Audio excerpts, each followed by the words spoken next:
नमस्कार, स्वागत है आप दर्शकों का। आप देख रहे हैं न्यूज़ 18 का डिजिटल प्लेटफॉर्म। मैं हूं आपके साथ रजनी चौबे। चर्चित भरत तिवारी एनकाउंटर मामले में एक बड़ा खुलासा हुआ है। भरत तिवारी पोस्टमार्टम रिपोर्ट में यह पुष्टि हुई है कि भरत तिवारी को एक दो नहीं बल्कि 5 गोलियां लगी थी। पोस्टमार्टम रिपोर्ट के मुताबिक पहली गोली बाएं जांघ के ऊपरी हिस्से में सामने की ओर से लगी थी। दूसरी गोली भी बाएं जांघ के मध्यम भाग में भीतर की तरफ लगी पाई गई है। वहीं तीसरी गोली दाहिनी जांघ के बीच वाले हिस्से में भीतर लगी थी। मालूम होता है कि भरत के परिवार ने भी 5 गोली मारे जाने का दावा किया था और समाचार एजेंसी आईएनएस के मुताबिक देखा जाए तो पोस्टमार्टम रिपोर्ट में यह भी बताया गया है कि चौथी गोली दाहिनी जांघ में बाहरी हिस्से से अंदर की ओर थी। इसके अलावा 5वीं गोली बाएं पैर के मध्यम भाग में पीछे की तरफ से लगी थी। भरत तिवारी के कथित फर्जी मुठभेड़ मामले को लेकर पिछले कई दिनों से सियासत गर्मा गई है। विपक्ष सरकार पर लगातार हमलावर है और मामले के निष्पक्ष जांच की मांग कर रहा है। इसी बीच प्रदेश के मुख्यमंत्री सम्राट चौधरी ने यह स्पष्ट कर दिया है कि इस घटना में शामिल दोषी बख्शे नहीं जाएंगे। भोजपुर की घटना को सरकार ने गंभीरता से लिया है और न्याय सुनिश्चित करने के लिए तत्काल न्यायिक आयोग के गठन का फैसला भी किया है।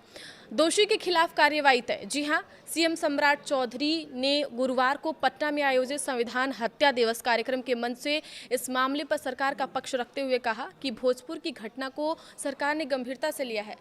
न्याय सुनिश्चित करने के लिए तत्काल न्यायिक आयोग के गठन का फैसला किया गया है।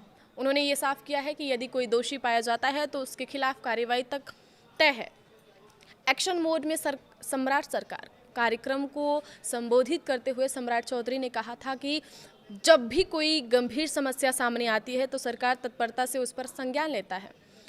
हाल ही में भोजपुर में हुई घटना पर त्वरित कार्रवाई करते हुए बिहार सरकार ने एक उच्च स्तरीय न्यायिक आयोग का गठन किया है। सरकार का उद्देश्य न्याय सुनिश्चित करना है और जो भी दोषी पाया जाएगा उस पर सख्त कार्रवाई की जाएगी।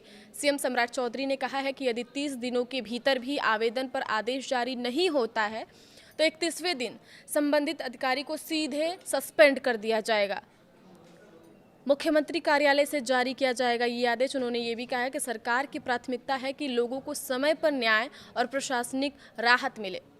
17 जून को हुआ था भरत तिवारी का एनकाउंटर। भरत तिवारी भोजपुर के बिलौटी गांव के रहने वाले थे। दावा है कि वह सोशल मीडिया पर नदी कटाव, भ्रष्टाचार और स्थानीय मुद्दों पर आवाज उठा रहे थे। 17 जून 2026 को पुलिस एनकाउंटर में मौत हो गई।